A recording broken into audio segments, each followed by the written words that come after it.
Elpidio José Silva era jutge i va passar del dia a la nit a ser conegut a tot el país per ordenar l'ingrés a presó de l'expresident de Caja Madrid, Miguel Blesa. Per aquesta ordre, el Tribunal Superior de Justícia de Madrid va determinar que havia comès un delicte de prevaricació i el va condemnar a 17 anys i mig d'inhabilitació. Llicenciat en Dret per la Universitat de Sevilla i número 1 de la seva promoció en l'especialitat de Dret Públic, es va doctorar en Dret cum laude. De jove, va ser professional del tenis taula, del qual n'ha extret els valors del treball en equip, el joc net i l'esforç, valors que, segons diu, no abunden a la judicatura espanyola. Home compromès, apassionat de les causes que defensa, es mostra molt crític amb tot el procediment judicial al voltant del procés català. Creu que Espanya no va fer bé la transició i que hi ha moltes ferides per curar i molts delictes que han quedat sense jutjar. Home sensible, ha publicat 2 llibres de poesia. També n'ha publicat un de molt crític amb el poder judicial, La justícia desnonada. Tot i així, convençut que les coses es poden canviar, durant molt de temps ha estat professor de dret a la universitat. Avui ens obre les portes del despatx que té a Barcelona i ens detalla tot el que pensa sobre la justícia espanyola. També ens permet endinsar-nos en la seva realitat més personal. Hola, què tal esteu? Molt benvinguts a Molt Personal. Avui ens acompanya un home que era un jutge que feia la seva feina, com molts jutges, com la majoria de jutges d'aquest país, des de l'anonimat, fins que un dia va sortir a tots els mitjans de comunicació. Per què va ser? Doncs perquè va ser el primer jutge que es va atrevir, en l'exercici de la seva feina, a posar a la presó el que aleshores era el president de Caja Madrid, Miguel Blesa. I d'un bon dia a l'altre es va convertir en un home absolutament mediàtic, mirat per tots i amb molts problemes a la vida judicial. Elpidio, Silvia, muchísimas gracias por recibirnos en tu despacho. A vosotros. ¿Cómo recuerdas aquellos días que pasaste de ser un juez anónimo a una persona conocida por toda la gente de este país? Bueno, con una mezcla de sorpresa, porque lo que yo hacía era desempeñar mi trabajo, sin más. No había motivo, entendía yo, para que hubiera esa escalada mediática sobre el asunto, y también con preocupación, porque conoces perfectamente cuál es la situación del Poder Judicial en España, yo la conocía, y sabía la presión que se podía producir desde aquel momento. Y con una gran tranquilidad, con una tremenda tranquilidad, porque éramos muy conscientes de que nos encontrábamos con un criminal que había hecho un daño tremendo al sistema financiero español y que se había llevado por delante a una entidad sistémica como era Caja Madrid. Y íbamos, como se puede decir, armados con todo tipo de pruebas y de indicios y evidencias de que se había delinquido de una manera permanente durante muchos años de forma organizada criminalmente en la gestión de Caja Madrid. Y por tanto vivía con estas 3 sensaciones que són sensacions molt aconsejables per vivir en aquest país. Tot i així, clar, vostè es va trobar un bon dia que interroga a Blesa i decideix ha d'ingressar a presó ja. I la gent s'ha quedat amb aquella cosa de... Es va atrevir a posar un banquer a la presó i per això se l'ha encarregat. Però clar, això té un procediment legal al darrere, com vostè està dient. Sí, a ver, nosotros cuando yo tuve que reaperturar las diligencias que venían de una denuncia que se había formulado contra Blesa, yo en primer momento archivé esta denuncia. En un segundo momento hubo que reaperturar porque empezaron a aparecer indicios más que manifiestos, ¿no? De carácter notorio, vaya. Blesa había ido al Congreso de los Diputados prácticamente a insultar al Parlamento y a las Cortes Generales diciéndoles que él había hecho una gestión fantástica, pero que aquello se había hundido porque las cosas en economía a veces van bien y a veces van mal. Había indicios notorios, a mi modo de ver, para reaperturar aquella causa. Se reaperturó y Fiscalía entendió también que había que reaperturar, sencillamente porque no recurrió el auto de reapertura ni planteó nada por el estilo. Cuando le tomamos declaración un 28 de diciembre del año 2012, pues en esa primera declaración yo noté, advertí una serie de respuestas que ya me ponían en la línea de que podría haber posibilidad de que hubiera indicios de criminalidad contrastables. Trabajé con un equipo de la Guardia Civil muy especial. Yo no trabajé en términos generales con la policía judicial normalmente adjudicada a los juzgados. Digamos que yo tuve un equipo de la Guardia Civil ad hoc y después de pocos meses de trabajo, después de ocupar los correos de Blesa, porque es fundamental ocupar estos correos todavía, en el Banco Popular todavía a nadie se le ha ocurrido ocupar un ordenador, ocupar unos correos, y esto me parece lamentable porque quiere decir que no aprendemos nada. Ocupamos los correos, fue complicada esta diligencia, absolutamente legal, como después se comprobó, pese a lo que dijera este fiscal, Mois, que hay que recordar que era el fiscal preferido de los corruptos, así lo cuenta Ignacio González en una conversación telefónica, y al tomar declaración a Blesa ya sucesivamente y ver la investigación de los correos y ver lo que había pasado con Banco de Miami, entre comillas, nos echamos las manos a la cabeza.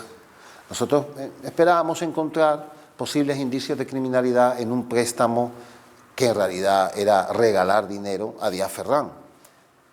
Pero esto no es lo que nos encontramos con una práctica usual de cómo repartir dinero entre amigos y regalarlo.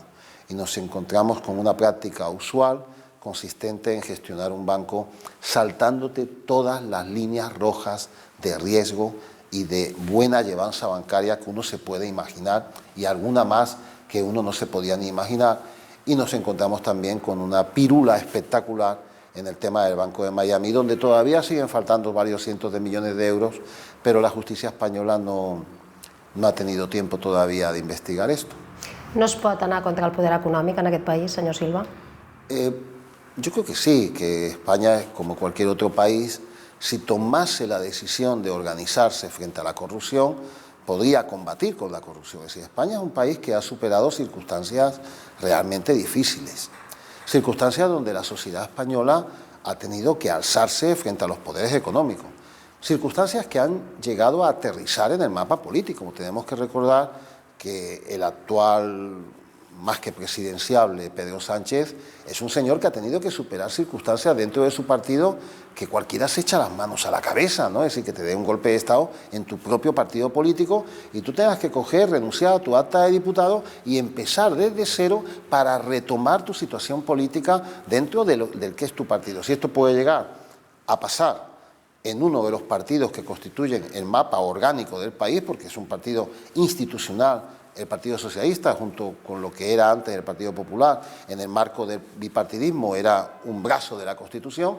Si esto te puede suceder ahí, imaginemos lo que le puede suceder a cualquier juez, a cualquier abogado de Estado, a cualquier fiscal, a cualquier funcionario o a cualquier ciudadano español que tenga que defender sus derechos. Es decir, no tenemos organizado realmente este tema de cómo combatir la corrupción. No lo tenemos organizado.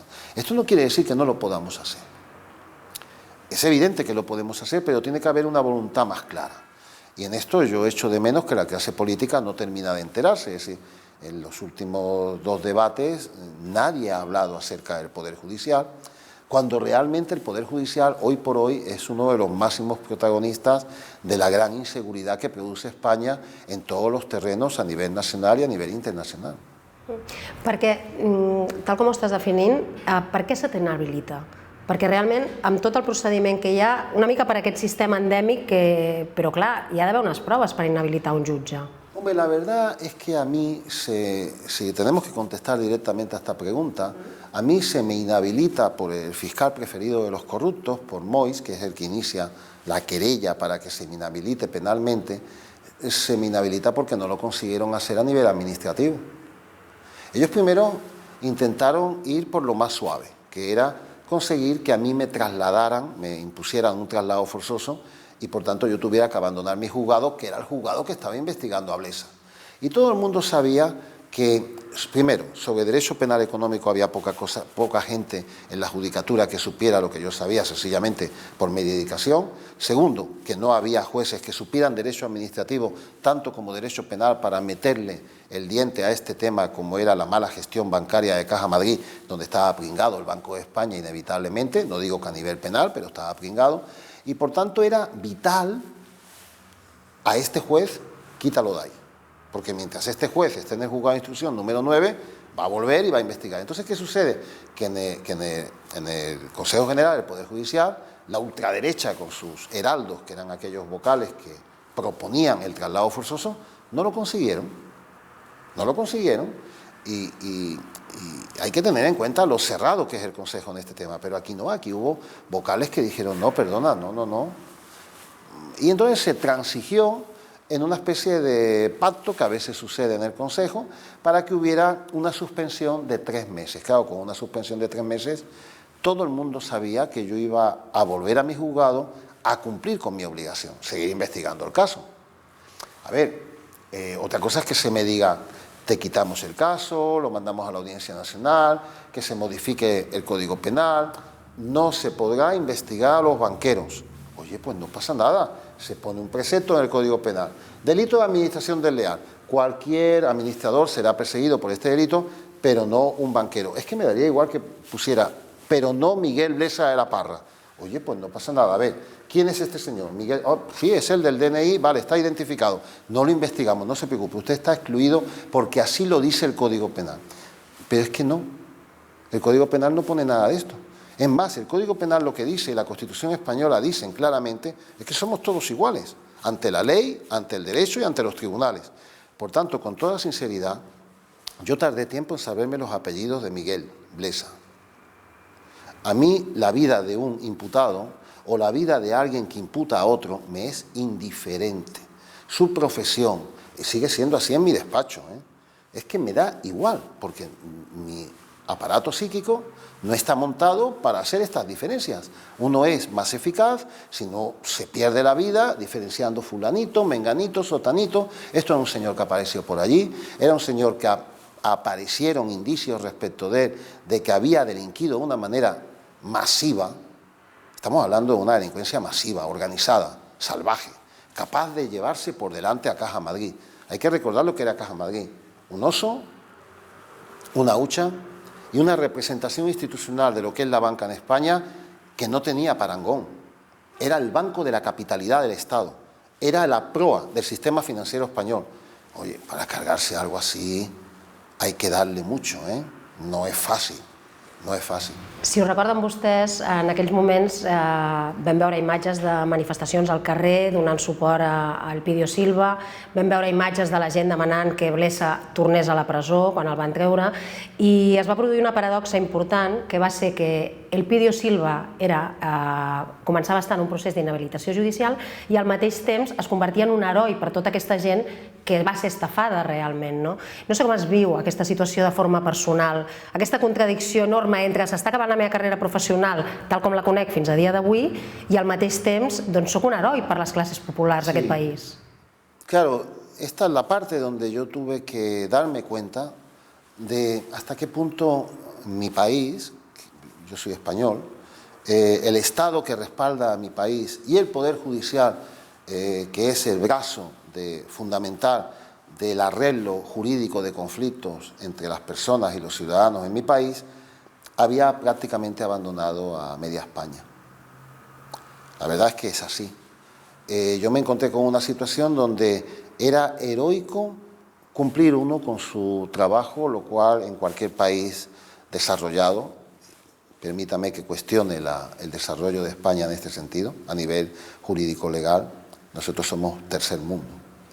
Y en cualquier país desarrollado, como puede ser Gran Bretaña, Estados Unidos, como puede ser Francia, cualquiera puede tirar de la hemeroteca, es decir, un juez francés ordena una entrada y registros en el domicilio de la presidenta del Fondo Monetario Internacional.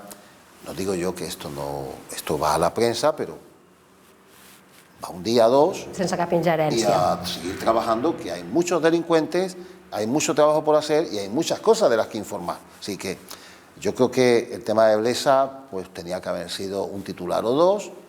Si le ingresé en prisión por segunda vez, podíamos haber comentado en los círculos jurídicos por qué yo en tan poco tiempo decido volver a ingresarle en prisión, lo cual tenía una explicación muy sencilla y que el que menos estaba interesado en que se supiera, desde luego, era Miguel Blesa y quienes decían que lo defendían, porque no sé qué defensa termina en el suicidio del cliente.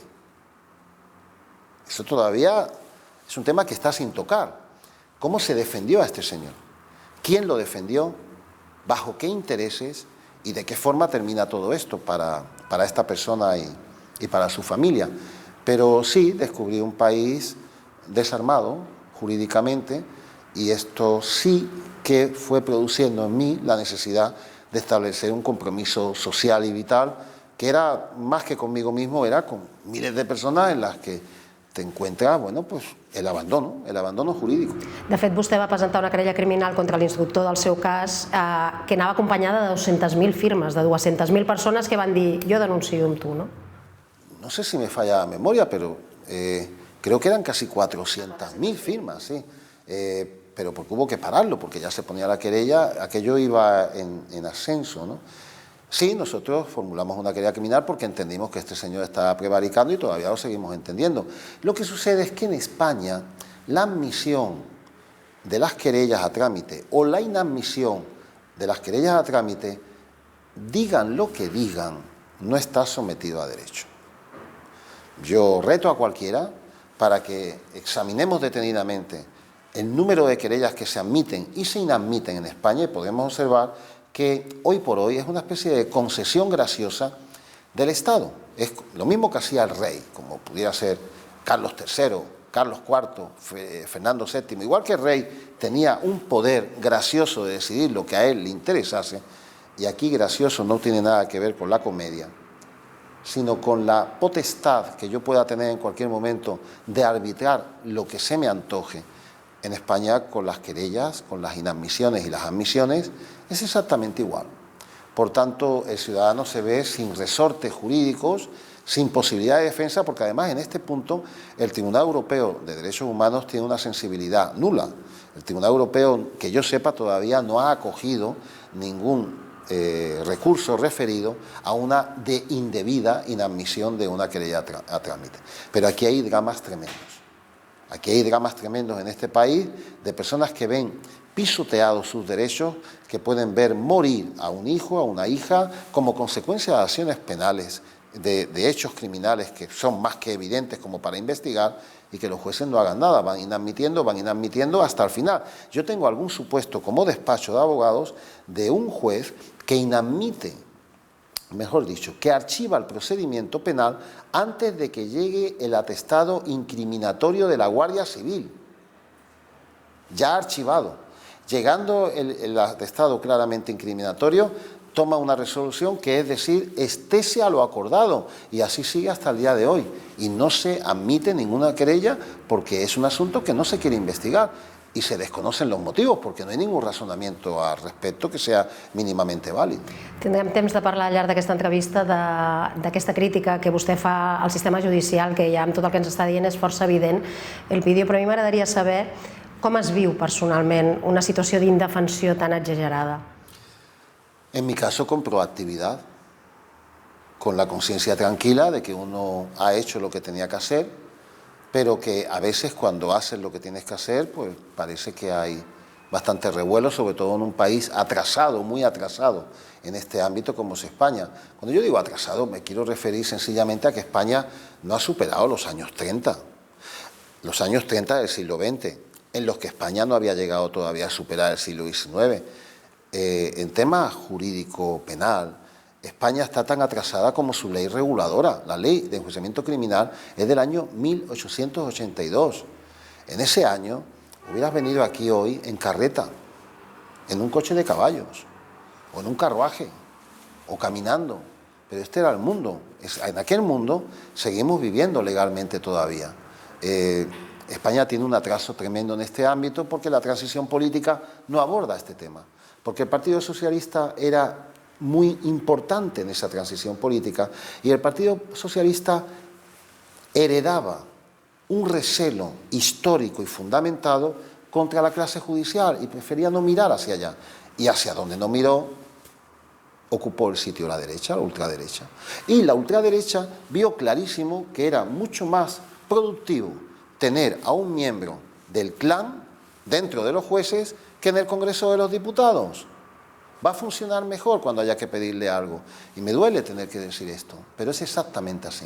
Sí, perquè vostè està sent sempre molt crític també amb aquest període de transició que diu que van quedar molts crims que no es van jutjar per aquesta amnistia famosa que després, doncs, que vostè diu que això és una normalitat democràtica absolutament, no?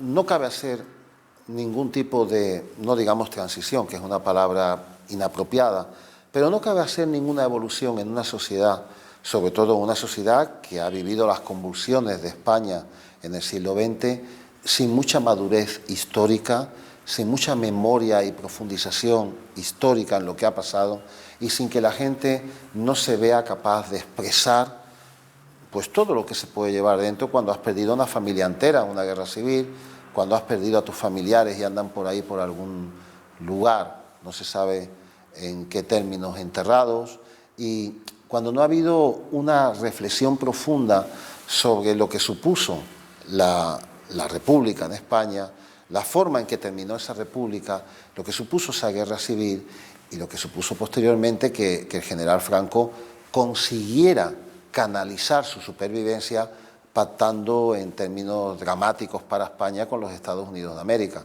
Y no me refiero porque no sea óptimo tener una gran relación con los aliados y especialmente con Estados Unidos, sino porque lastimosamente ninguna de las grandes potencias, ni Estados Unidos, ni Francia, ni Gran Bretaña, vieron en aquel momento adecuado hacer una intervención en España y desalojar del poder a unos fascistas que eran los que gobernaban y desgraciadamente estuvieron gobernando en España hasta el año 1977, hasta la muerte del general.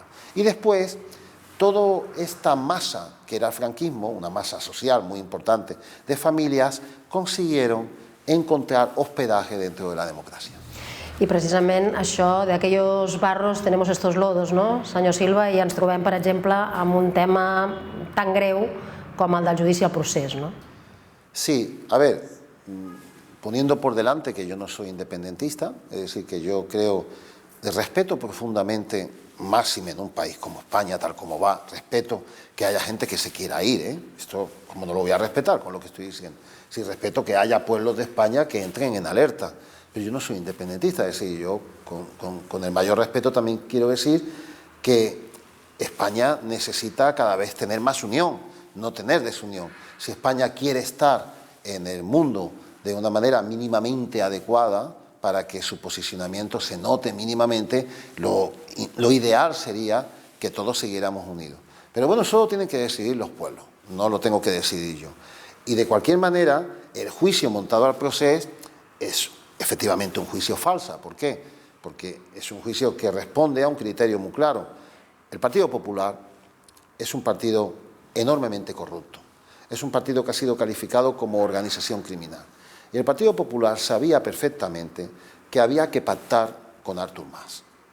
Lo sabía porque se había revisado el Estatuto de Autonomía de mala manera, porque se había, por la puerta de atrás del Tribunal Constitucional, con magistrados próximos a la derecha, se había cuestionado enteramente el orden constitucional, porque claro, si el Constitucional se carga el Estatut y el Estatut ha sido aprobado por un Parlamento nacional catalán, por el Parlamento en las Cortes Generales y por la gente que vota en un referéndum, ¿qué es lo que estamos diciendo? Que unos cuantos magistrados pasan por encima de la voluntad popular catalana, de la voluntad popular de España y de un referéndum. Es que esto no tiene sentido. Por tanto, tocaba hablar, había que sentarse con Artur Mas y evidentemente Aznar le dijo a Rajoy que no,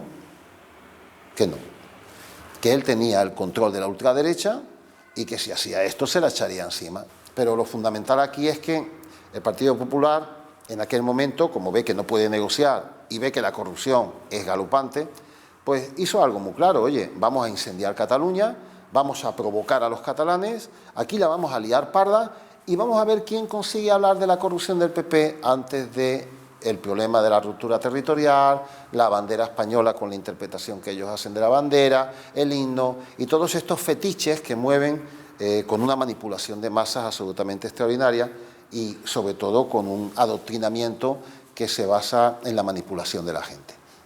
El principal problema que tiene hoy España es que no tiene agenda seria de digitalización.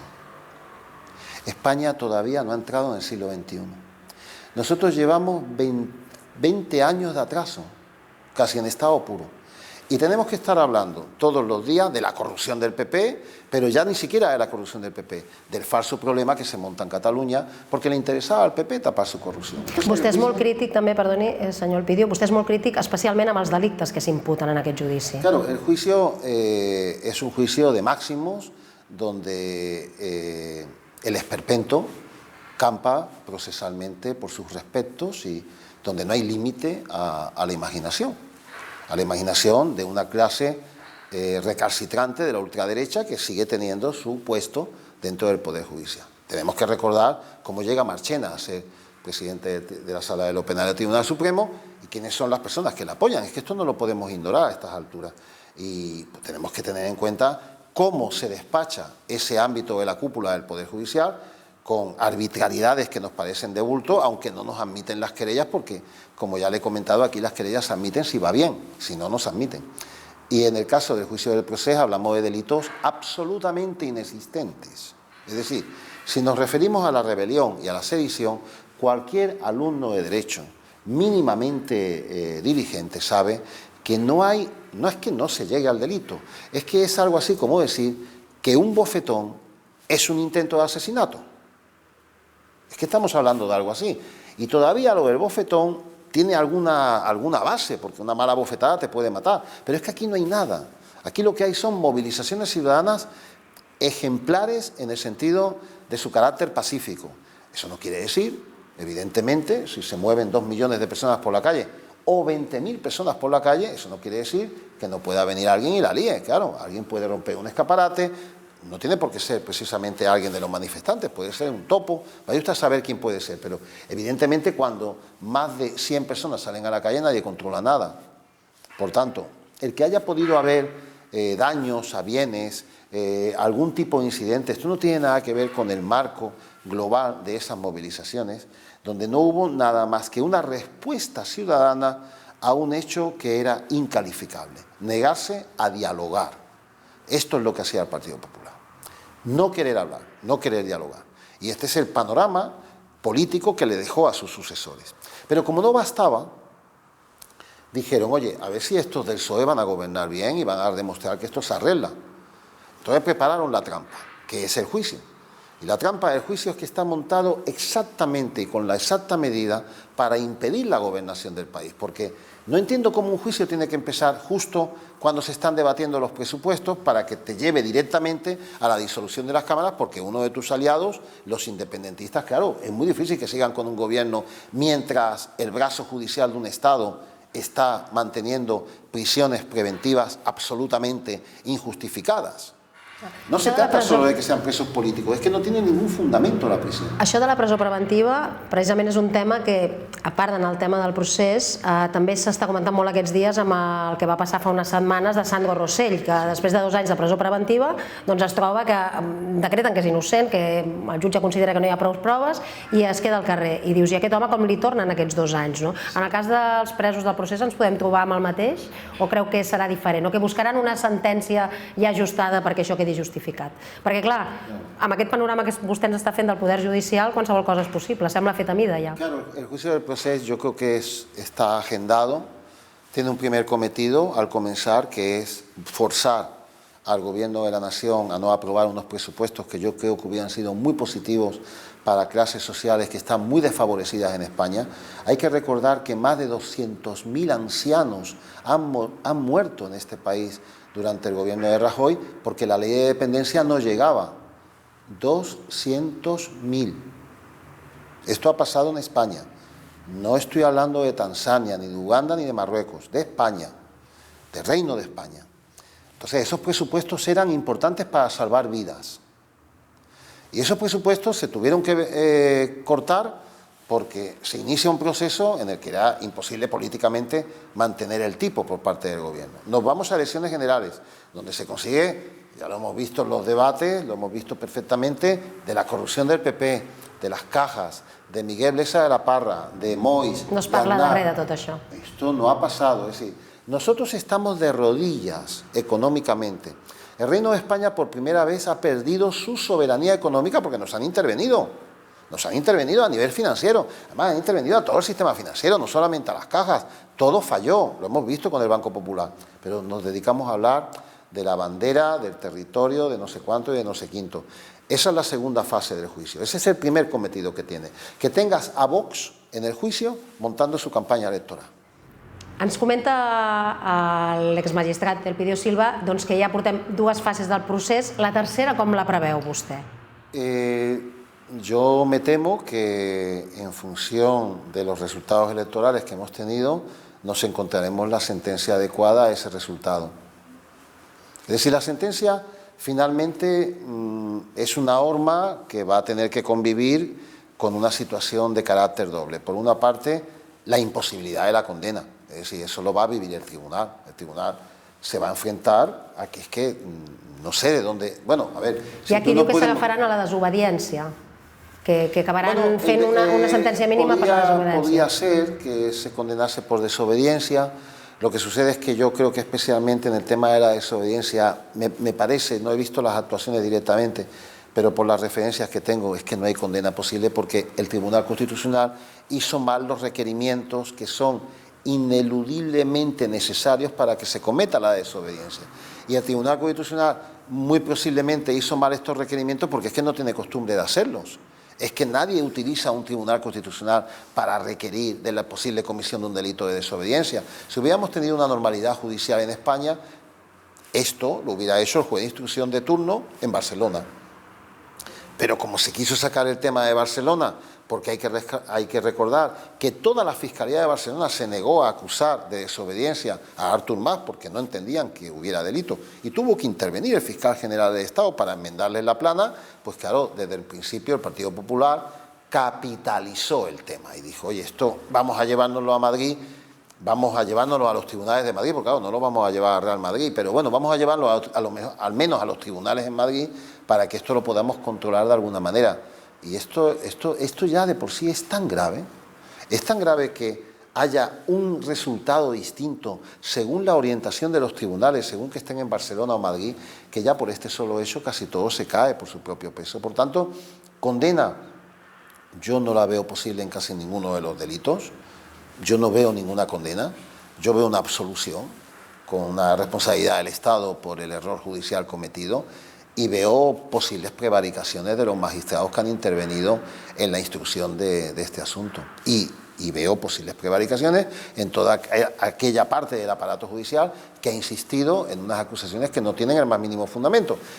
Y ese fundamento no lo tendrán porque ellos lo digan, porque el que está sometido o sobre el que gravitan indicios de criminalidad, pues... Sí, yo entiendo, por ejemplo, que la instrucción de Llarena es que no tiene ninguna base. ¿Qué es lo que pasa en estos supuestos de derecho penal económico, como el que me comentaba respecto de los directivos del Barça y tal? Bueno, pues que es que en España no hay preparación en este ámbito. Tenemos que recordar que España todavía no tiene una justicia especializada en el ámbito del derecho penal económico. Es decir, tenemos una justicia especializada en lo mercantil, tenemos una justicia especializada en la violencia de género, tenemos una justicia contenciosa administrativa y en el tema más relevante, en el asunto que hoy por hoy está suponiendo un reto directamente contra los estados, es algo en lo que Estados Unidos ha montado quizás la acción de política criminal más intensa que se haya hecho nunca.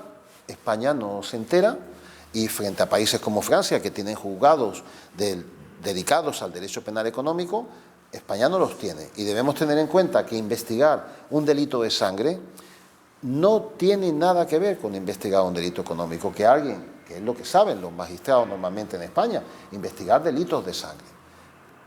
El derecho penal económico tiene que ver con un delito de sangre, lo mismo que tiene que ver la física nuclear con la historia del medievo en Gran Bretaña. Elpidio, i com pot sobreviure una democràcia amb un poder judicial com el que ens descriu i com el que francament estem veient?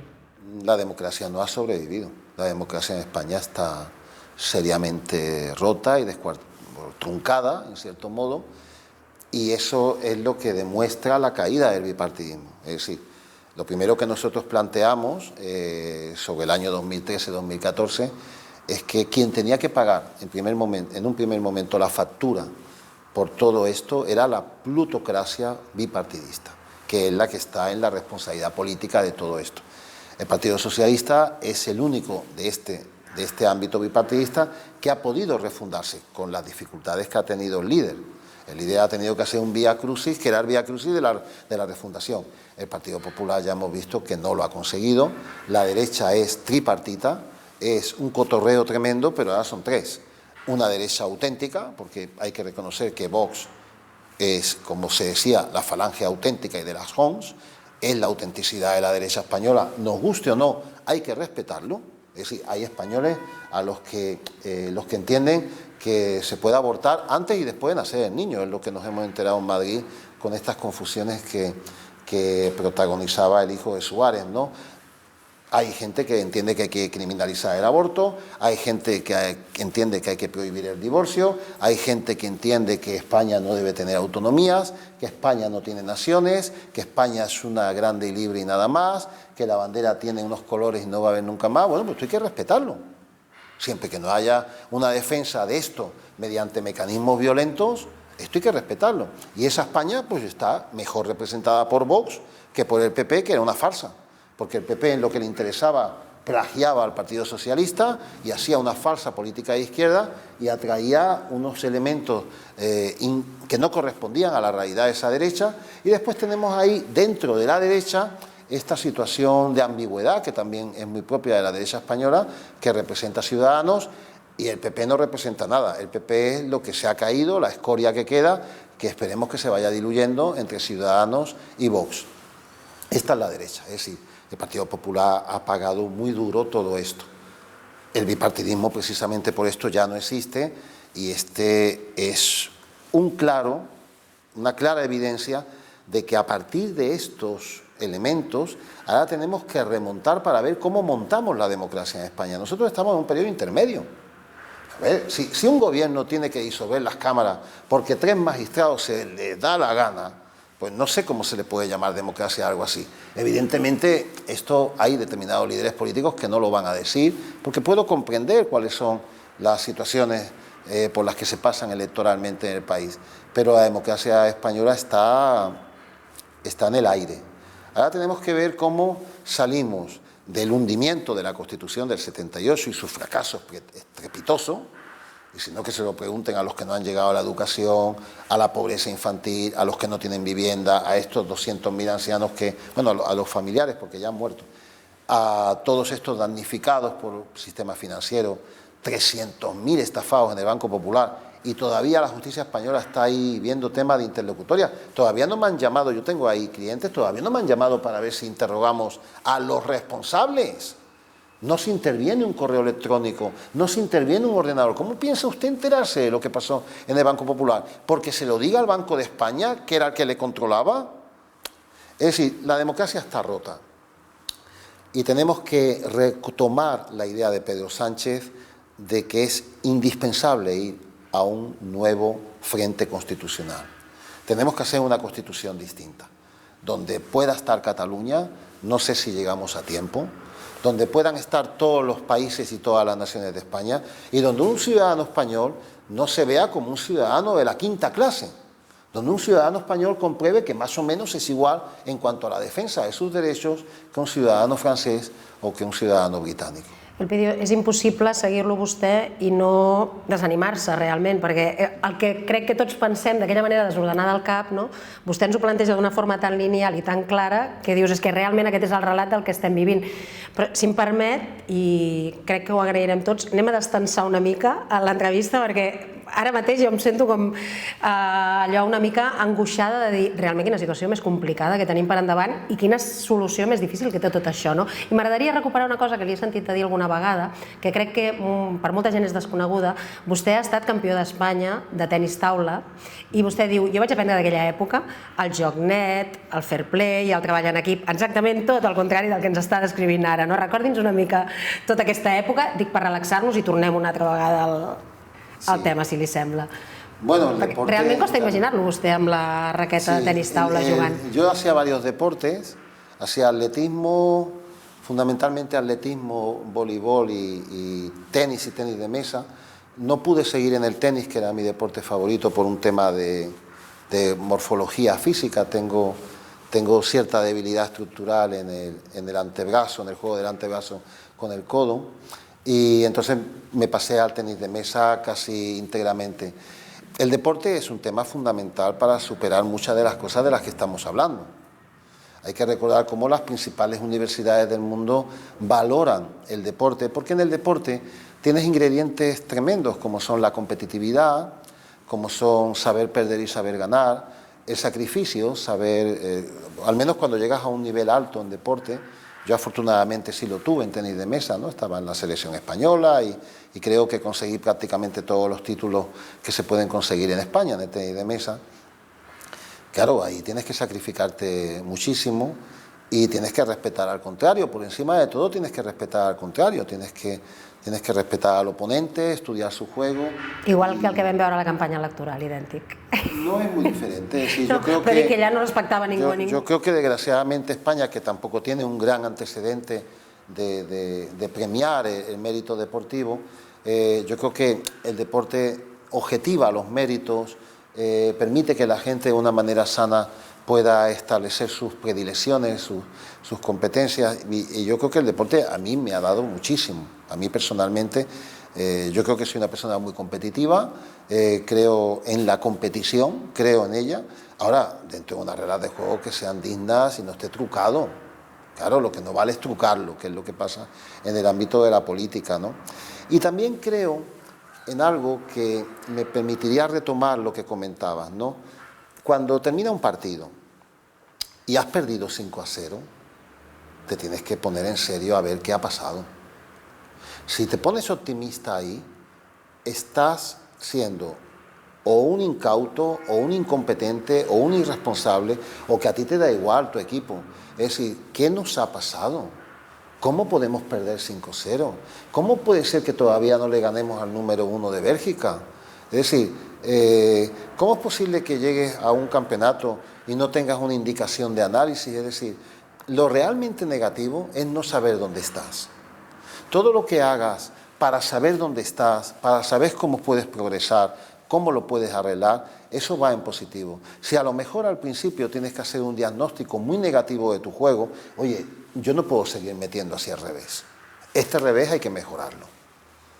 Tendrás que mejorarlo y a lo mejor tendrás que aprender a dar un top spin de revés, a lo mejor tendrás que entrenar mucho la respuesta a ese saque, pero no te puedes seguir creyendo que eres un jugador que está respondiendo al juego cuando esto no funciona.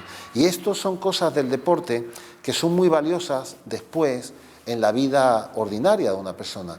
¿Cómo saber esto que está tan de moda ahora, levantarte? Esta virtud de la resiliencia, que creo que era la principal que yo tenía en el tenis de mesa. Yo llegaba a remontar partidos perdiendo por 15 puntos, tranquilamente. Me he dado la vuelta.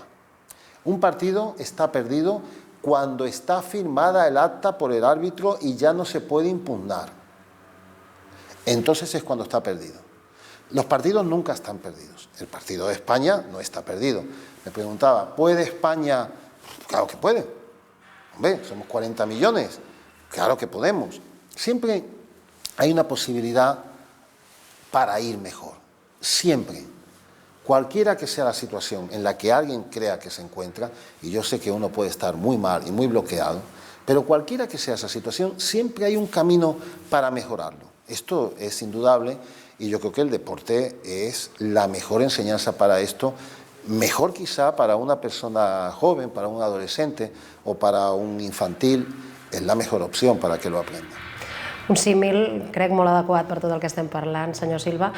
També no sé si ho sabeu, però l'Elpidio Silva és poeta i ha escrit 2 llibres de poesia que té publicats.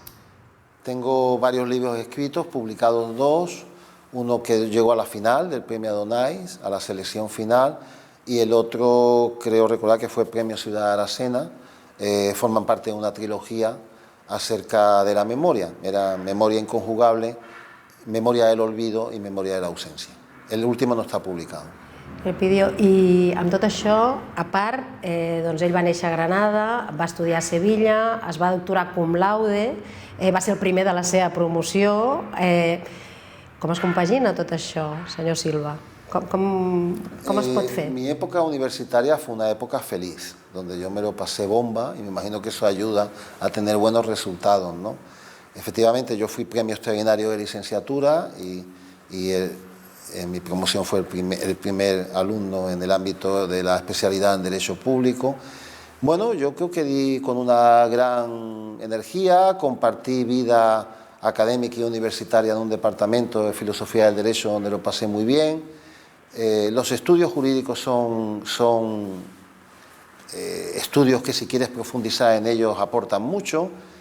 Había un ambiente universitario en Sevilla que era bastante positivo y la verdad es que no me costó trabajo conseguir este tipo de cosas porque había un ambiente magnífico de trabajo en la universitat. I vostè ha fet molts moviments a la seva vida, també va estar a Bolonya estudiant, que diu que en aquella època era molt idealista, no sé si...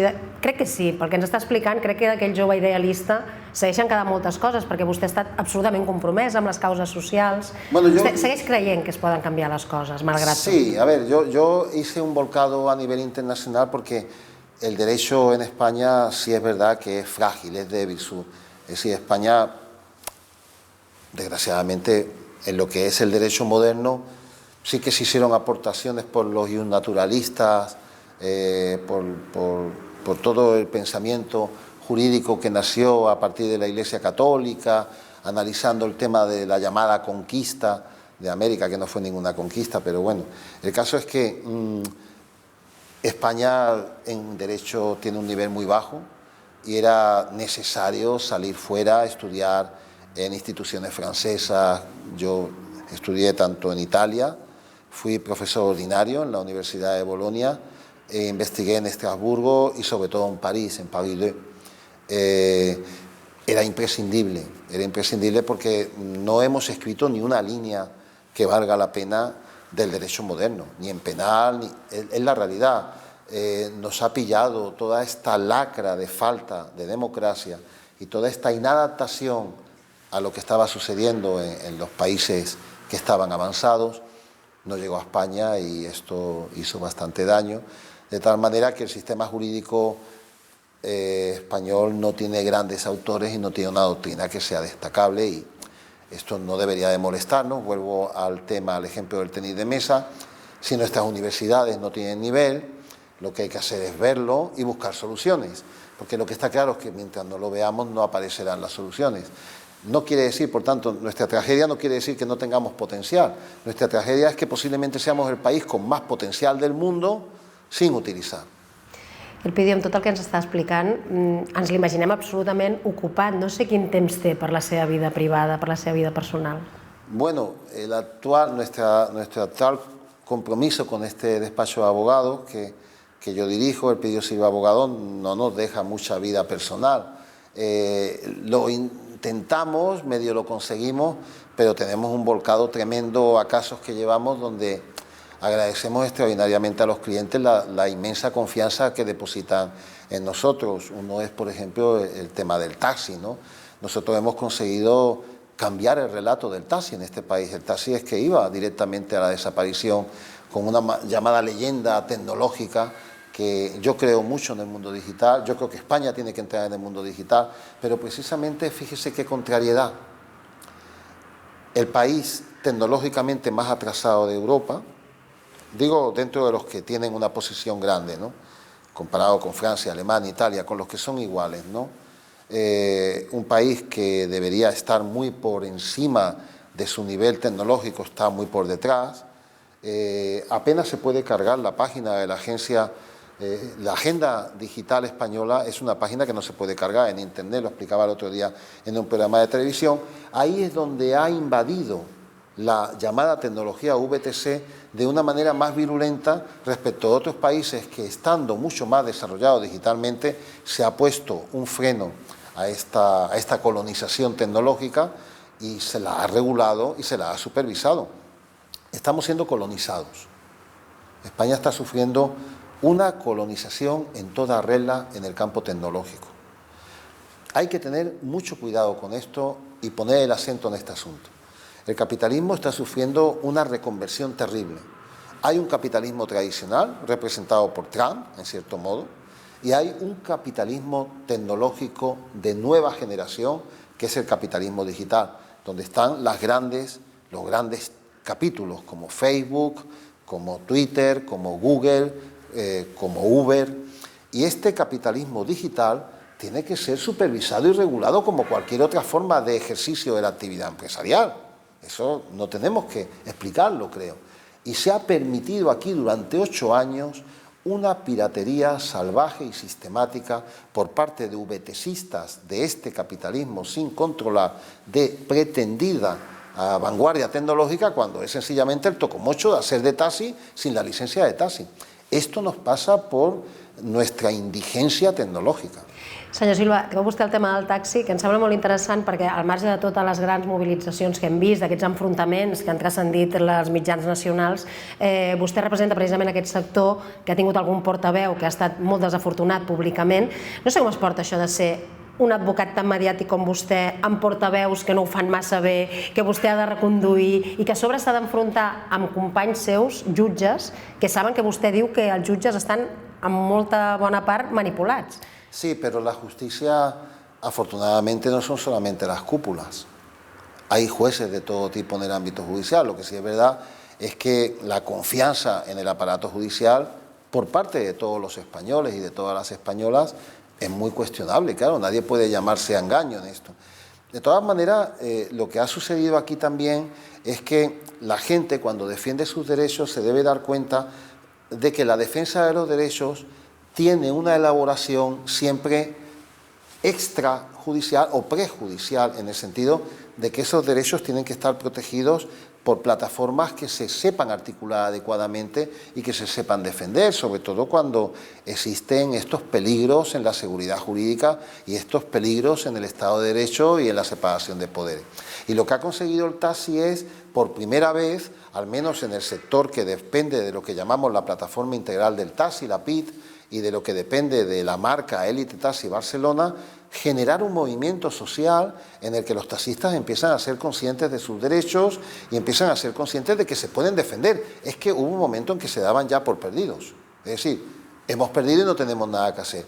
Y esto se ha visto en Cataluña especialmente porque hemos sido capaces de dialogar con partidos políticos que se han sumado a esta defensa de los derechos. Hay que tener en cuenta que aquí no solamente ha apoyado el Partido Socialista a través del decreto Ábalos, no solamente ha apoyado Unidas Podemos, sino que también ha habido un apoyo muy importante del sector independentista, es decir, partidos como Esquerra Republicana y el PDeCAT se han dado cuenta de que, bueno, al margen de las inclinaciones ideológicas y de que son partidos, en el caso del PDeCAT, que no son precisamente de izquierda, ha tenido la sensibilidad para ver que hay que regular y que hay que supervisar. Es decir, yo no estoy en contra de políticas liberales, yo no estoy en contra del mundo empresarial, muy al contrario, creo que hay que seguir por esa vía en que la sociedad cada vez tenga menos limitaciones, pero con regulación y con supervisión. Hacen falta supervisores que estén orientados, hacen falta supervisores que defiendan el Estado de Derecho por encima de los intereses económicos, es decir, la Comisión Nacional de los Mercados y de la Competencia, a nuestro modo de ver, no está ubicada en el tema del transporte discrecional de viajeros. No se entera de nada, porque no se entera del guión fundamental, que son los derechos de las personas. Queremos eliminar al taxi, por ejemplo. Ya no sirve, ¿ok? Pero habrá que expropiar, habrá que indemnizar y tendrá usted que mostrar a qué modelo vamos, porque usted está poniendo en marcha una política pública muy importante en materia de transporte discrecional. Usted se está apartando de un servicio de interés general. ¿Tendrá usted algún estudio? ¿Sabrá usted algo de qué va todo esto? No, de cualquier manera, anárquicamente, padeciendo este colonialismo tecnològic. El Pidió, tot el que ens diu va adreçat al mateix, el que hem vist al llarg de tota l'entrevista i el que ja el coneixem perquè vostè és un tertulià molt habitual i un comentarista molt apreciat a molts mitjans de comunicació. Ens queden menys de 3 minuts i no m'agradaria acabar sense preguntar-li com està ara la seva situació actualment en el tema judicial de la inhabilitació, aquesta ja és definitiva. Bueno, nosotros nos sorprendemos porque nunca terminamos de sorprendernos. Yo no estoy inhabilitado. Porque para estar inhabilitado, el Consejo General del Poder Judicial lo tiene que publicar en el Boletín Oficial del Estado. I no ho ha publicat. Usted puede consultar el Boletín Oficial del Estado y comprobará que Baltasar Garzón, mi propia persona, o antes Santiago Vidal, no estamos inhabilitados. Sí. No está publicado en el boletín. Estan inhabilitats mediàticament que... No sé esa inhabilitación a dónde lleva.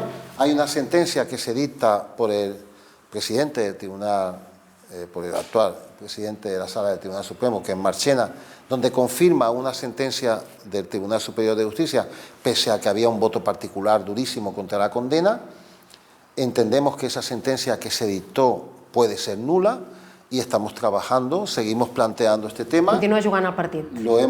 Seguimos jugando el partido, esto está comunicado al Tribunal de Estrasburgo por vía indirecta y entendemos que queda mucho partido.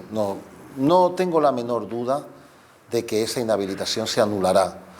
El Consejo ya comienza por no publicarla en el Boletín Oficial del Estado, lo cual me ayuda a comprender que ellos también lo van entendiendo como yo. Elpidio, què li agradaria fer en els propers anys? Com s'imagina? A mí me gustaría pensar que mi país va a ser capaz de superar este escollo tan importante, que va a ser un país diferente, en el sentido no de que sea diferente al resto de Europa, sino a lo que se ha producido a lo largo de la historia en España. Me gustaría pensar que podemos ir hacia una democracia relativamente real y que podemos ir a un texto constitucional donde todos nos podamos ver como en un Estado de Derecho, en un Estado de libertades sociales y individuales mínimamente armonizadas. Está rota la Constitución territorial, está rota la Constitución social, no se ha permitido que se reconstruya porque no se pudieron aprobar los presupuestos, no queda nada. Tenemos que salir de este impasse y en esto tenemos que poner todos nuestras máximas energías, porque me gustaría que España se sumara sobre todo a un progreso tecnológico, a un progreso científico, educativo, donde podamos realmente crecer. Elpidio, ja veig que les seves aspiracions són les aspiracions col·lectives de la col·lectivitat. Doncs moltíssimes gràcies per haver-nos acompanyat avui. De veritat que ha estat tot un honor i un plaer entrevistar-lo. Li agraïm la seva sinceritat i, com sempre, sense pèls a la llengua, ens ha explicat tot allò que pensa. Muchas gracias a vosotras. I a tots vosaltres espero que us hagi interessat aquesta conversa amb Elpidio Silva, que l'hem presentat com un jutge que va ser inhabilitat, però, com ell ha dit, encara li queda molt partit per jugar i crec que ens sentirem a parlar i molt bé. Moltes gràcies a tots per acompanyar-nos i ja ho sabeu, tenim una cita que ve, la setmana que ve i, sobretot, sigueu feliços. Adéu-siau.